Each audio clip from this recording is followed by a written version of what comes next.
Okay, let's get one thing straight. If your response to an anti-Semitic terrorist attack is to smear the victims as neo-Nazis, you might be an anti-Semite yourself. And that's exactly what Colombian President Gustavo Petro did right after the devastating October 7th attacks from Hamas. Before the blood of the innocent was even dry, he insinuated that Israel is a neo-Nazi state. Then on October 31st, Colombia withdrew its diplomats from Israel. That very day, Petro tweeted, "If Israel does not stop the massacre of the Palestinian people, we cannot be there."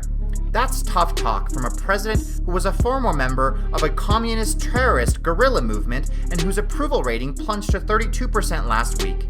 Petro didn't stop there. He's compared Gaza to Auschwitz. I mean, look, empathizing with innocent Palestinians living under terrorist rule is one thing, but equating the response to terror with the horrors of the Holocaust, that's a dangerous and false equivalence. Hamas using their people as human shields doesn't give them a pass for their actions. The notion that peace should follow immediately after terrorists murder people in their beds is absurd, and no country would seek an immediate truce with a group hell-bent on their annihilation. But Petro is not the only leftist peddling his fantasy of moral equivalency. Venezuela's moron-in-chief, Nicolas Maduro, right after Hamas's terrorist attack, jumped on the bandwagon demanding Israel cease all settlement activities while conspicuously omitting any reference to Hamas or their attacks on Israel.